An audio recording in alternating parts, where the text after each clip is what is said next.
Hey guys! We are on our way to Stockbridge, Massachusetts. So we're going to be going to Kripalu Retreat Center to go see Gabby Bernstein. We're so excited. Our favorite. Yes, she's absolutely amazing. And so we're doing, it's a retreat's all about the universe has your back. One of her bestsellers, New York Times bestselling books. So we're so excited to be a part of this. So excited. We have our amazing rings that I just got Mom and I from Lana at Spirit Rocks. So we have our gems for the road. It's going to be a fun road trip. 6 hours. We got this.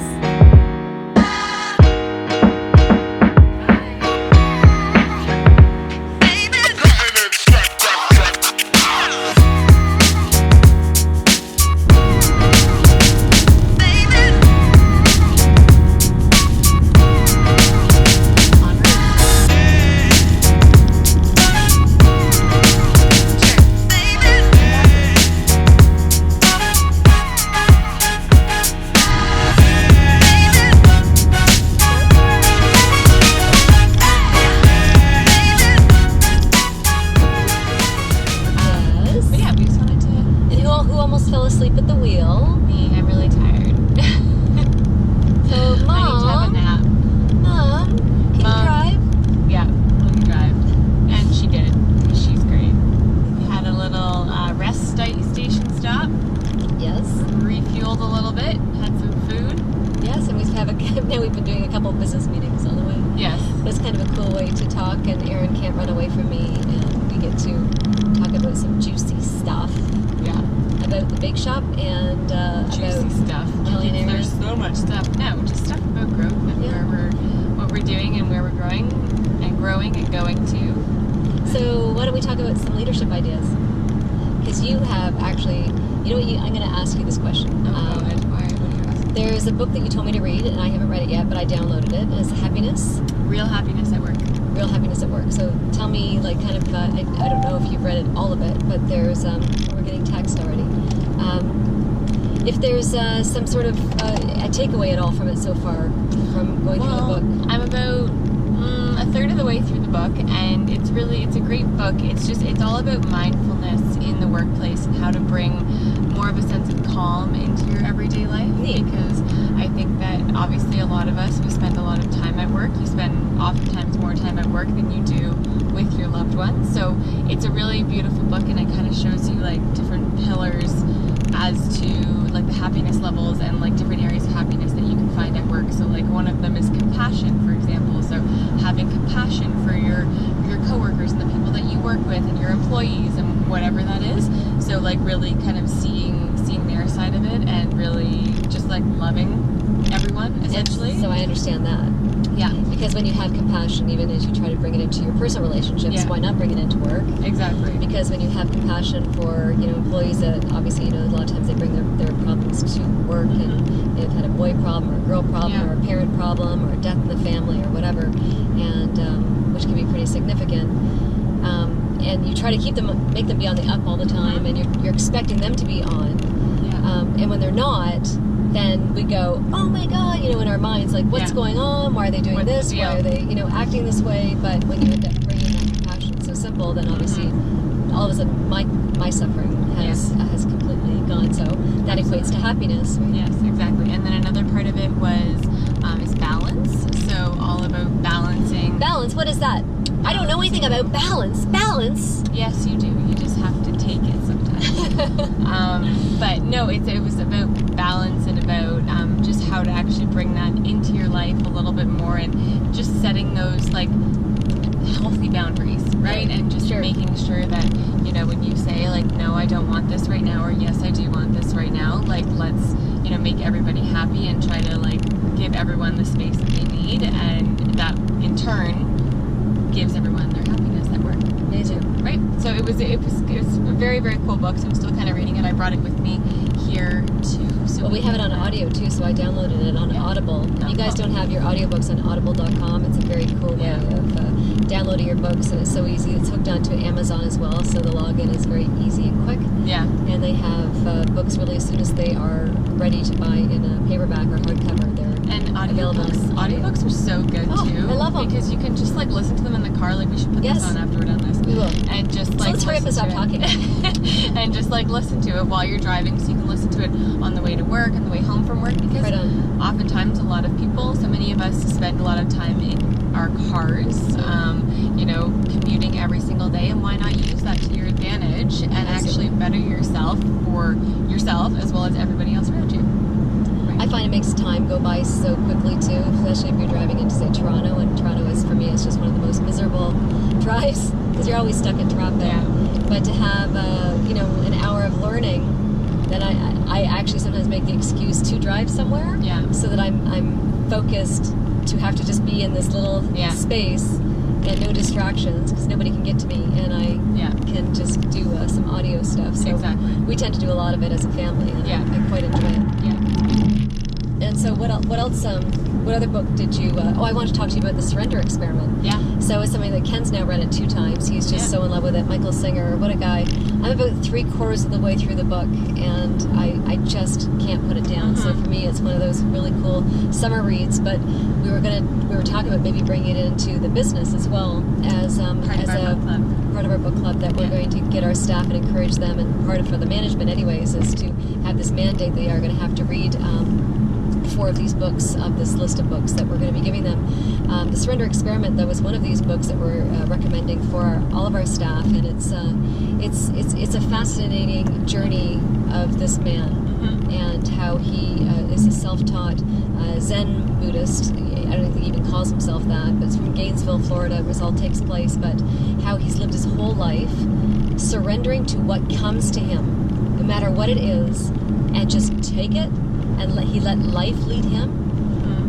And he basically went from being a hippie, living in the woods, to an absolute multi-billionaire just because of his selfless service. Like, it was just, it's such a mind-blowing book. I can't put it down. That's amazing. Yeah, so again, it's one of those books I'm doing by audio, yeah, it's just kind of like neat stuff to listen to before you even go to bed, and then you get into this great frame of mind, right? So, I love that stuff. Yep, me too.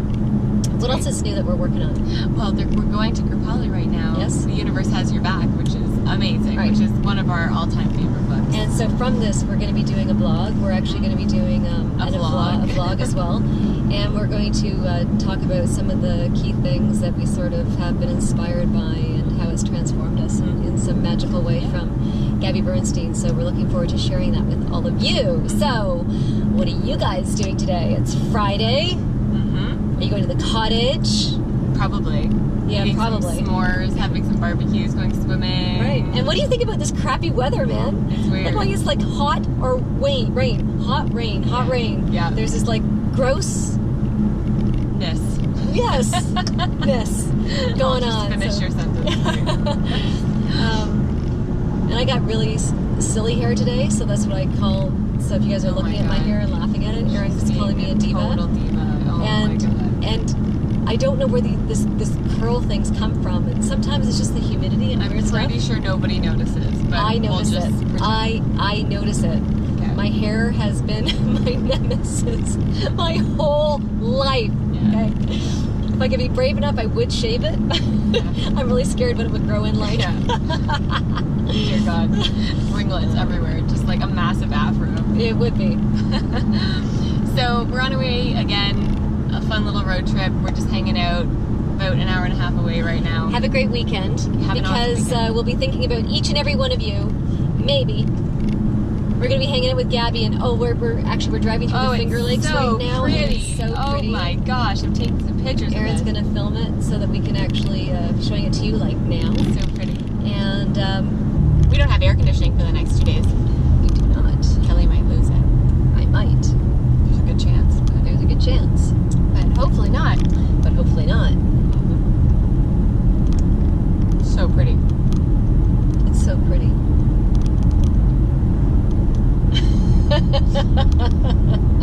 How old are you? Like, really? Does that really matter? Is there a certain stage in life that you're supposed to actually grow up and be normal? And what is normal? It's a pretty awesome place. Oh, I'm gonna do some filming. Wow, how pretty is this? Oh my goodness. It's 183 south, then slight right.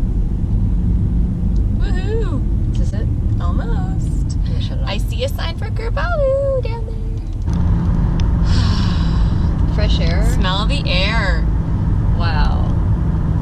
We are gonna have so much fun. Oh my goodness. So we're seeing Gabby Bernstein this weekend, if you haven't heard already. So this is what we're doing for the 150th time. What do you have to say, Erinn? Gabby Bernstein, I love you. So that's what we're up to. Gabby Bernstein, Spirit Junkie, and Universe Has Your Back. And what's her latest book? The Universe Has Your Back. Oh, I thought she had another one after that. Well, she has the Judgment Detox, which I don't know if it's out It's yet. an online program too, but she's got amazing online courses and she's stuff too. amazing. We've checked it all out, so she's really cool. So we're excited to be here for 48 hours of intensive bliss. And entrance. we did it here in like 5.5 hours. Yeah. So we rock. Okay. Let's check So straight ahead. Erinn thinks she's a good parker. I don't think so. Are you gonna fit, Erinn? Mm-hmm.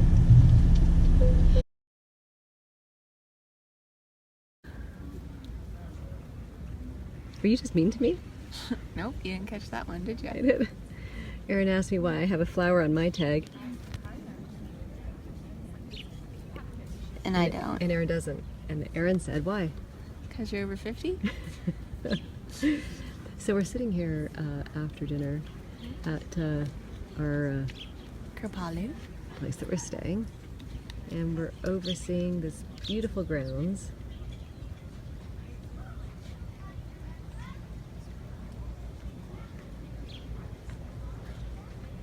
It is quite quiet and peaceful, and it's a beautiful lake. We don't know the name of the lake. We'll let y'all know what the lake is soon. We'll let y'all know. That's what it feels like. That's Life by Kelly Childs.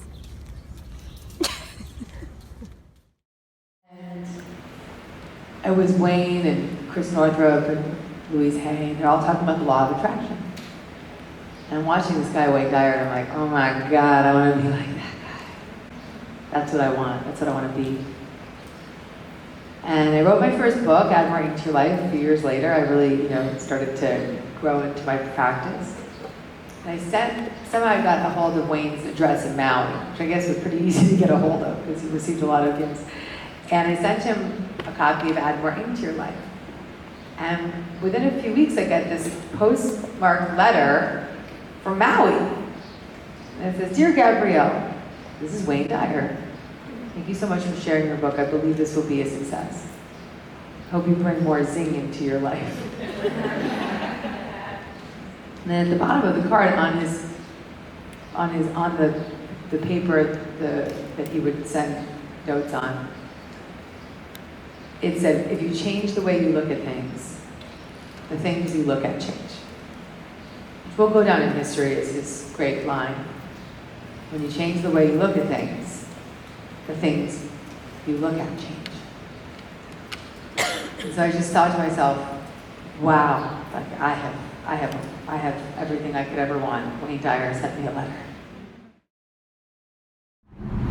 Hey everybody!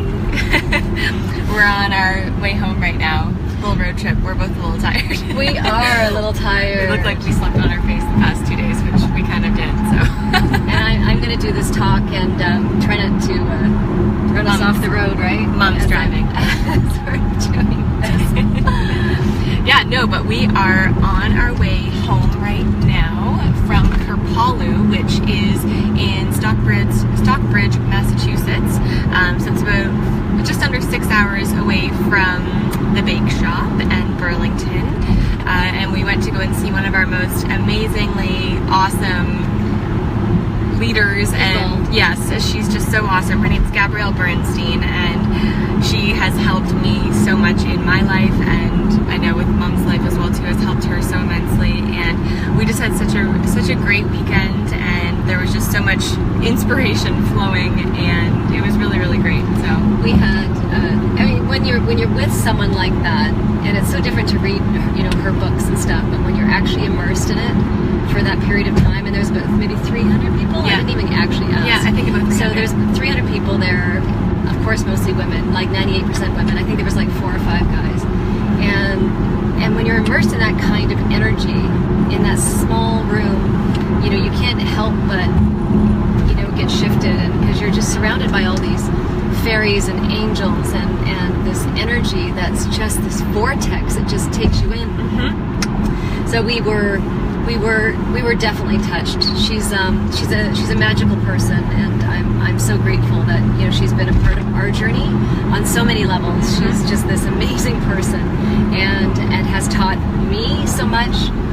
And I'm grateful that it was just one day when I mentioned to you, it was how many years ago now, Erinn? I said, have you checked out Gabby Bernstein? Yeah, that's going to be a whole story in itself. So right. what we're going to do is we're going to give you guys kind of like a snapshot right now, but we're going to write a nice blog about it and probably do another nice video about There's the so much experience, to talk about. and then add it to the book as to like just how much Gabby has, first of all, impacted my life, and just what an incredible inspiration she's been for me, and has helped me through some really kind of like difficult personal things as well too that I've gone through in the past. And she's just amazing. So one of her books, the book that we kind of played off of this weekend, is The Universe Has Your Back. And she has, I think, about 5 books now, and they're all New York Times best-selling books. So you can only imagine how phenomenal all of these And she's books are. on her website, GabbyBernstein.com. She has a membership site, and Yeah. so there's a lot of depth to her information. She's a New York Times bestseller. Did you mention that already? I did. Oh, sorry. She's You just did. focused on the road. She's not paying attention. It's like we're going through Albany, New York right now, and there's like all these drivers that are going like crawling in the passing lane. Is Kelly having road rage? Oh boy. I'm Kidding. getting stuck behind these people. I'm kidding. We're going like 100 kilometers an hour. Well, And that's the speed limit, isn't it, Kelly? You should be on speeding. I-90 West. I don't know what it is here in the U.S. actually. I think it's 65, which is like 110 or something. Anyways, okay, sorry. Stay on the 90 before you screw up here. Okay, here we go. Yeah, so anyways, we just wanted to kind of share with you guys that we are on our way back Keep left to home stay on right I-90 now. West. And we just had a really awesome time with Gabby this weekend. What I Continue was on I-90 actually West shocked. for 1.5 I want to talk a miles. bit about it because there was some really warm, touching moments. One in particular when it was a lot of question and answers, and there was a woman that stood up and shared the mic and shared her story. And when she was 41 years old, her husband of 19 years was suddenly killed. Her last conversation with him was, what potatoes do you want for dinner? And then, like, He literally just never came home. a little, hour or two later, she gets the phone call that her husband had been killed. Yeah. And then she tries to grasp that concept in her life, and she goes deeper and tries to heal, and she ends up falling in love with a friend of theirs. I guess she had had a friend for a number of years, and In a she was half mile, cautious, but keep said, left what the to stay heck, on I-90 let's go West. for it, and she did. So she got engaged to this guy, and just prior to their wedding, he was killed.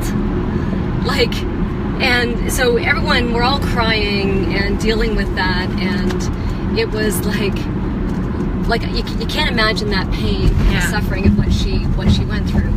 And anyway, so she's found her way through it, and somehow she ended up finding Gabby Bernstein, and here she is, and sorry, we're going through a toll right now, guys. Hold on. So we didn't know that we were going to be doing this. Hold on 1 second. How are you? There we go. Thank you. Yes, so a lot of really incredible stories we Keep left to stay on heard I-90 West. this weekend. Right, and so uh, I want to add to that a bit. yeah. So that her story was Continue on She was I-90 given West this for grief. 277 miles. to be able to help people deal with grief in their life. This is going to end up being her story because of the therapy and the things that she's done and finding her way through finding the love and the reason for all of this, we call negativity happening to us in our life, is happened for a reason, right? There's an absolute reason why she had this happen to her. And this grief that she's struggling with, there's so many others of us that are dealing with profound grief in our life. What better person to teach people about grief than someone who has experienced something to that magnitude, right? Yeah, they've been through it. So we are all being given these stories and these lessons, and then the lessons that we get, this is how we get our stories that get cultivated from it, and how how we can maneuver our ways through life to find more compassion and love, and to lead either in love or you're either leading in fear. And that's was a massive take home for me, was about having compassion for people in our lives, and everybody, from our relationships to our husbands, wives, or to people you don't even know, people you don't even know, right? Your kids, everybody. Yeah. And I was amazed at the number of divorcing women there. So there were women there in extraordinary numbers that were trying to decide whether to leave their spouse or not. And I found that absolutely mind-blowing. But then did I? You know, I know. It's so prevalent. But it is the emerging way of society now that, and what we find too is that us women, we go to other women to heal and find answers where men retreat, right? They go off to their boy cave and whatever they do and find reasons to react and go back to their more childlike self. I mean, we all do that. We all go back to our childlike self. But I found it remarkable that these women actually wanted to make this a beautiful conscious decision as to whether they should be staying or leaving. Yeah. And I think that a lot of people got their answers over the weekend, and it was and a lot of the answers were what Gabby had suggested and other people suggested too, and it's my experience as well too, is that if your husband isn't willing to do the work, yes, or if your partner, your significant other isn't willing to do the work, then at that point is then when you can make that decision if it's time to leave, to leave or to stay, and that's very telling, because if you're there at Gabby's place, or if you're there doing work and self-help and going into therapy, and he says no to therapy, or your partner says no to therapy, then you know what your answer is. Right. So I found that really remarkable, that there was a great number of women in that predicament and trying to make the right decision. Yeah. It was just overall just a very beautiful experience, you know, having just the energy in the room that I think was created over the last, 48, 72 hours, was just extremely powerful. So by the end of it today, when we literally just left an hour ago, it was like vibrating just at the highest frequency I think I've personally ever felt. Everybody just felt so connected, and it was just a very beautiful experience overall. And it's really neat when you get a group of like-minded people in the same room, the kind of change and the kind of learning that can happen. We did that healing meditation, the Rama Dasa, and I actually felt my hands, and I'm driving, no hands. I felt my hands go on fire. Yeah, it was and it was just like radiating through the room, and then Gabby's doing it, and everyone, like, it was just, man, it was so cool. So we got some really good footage.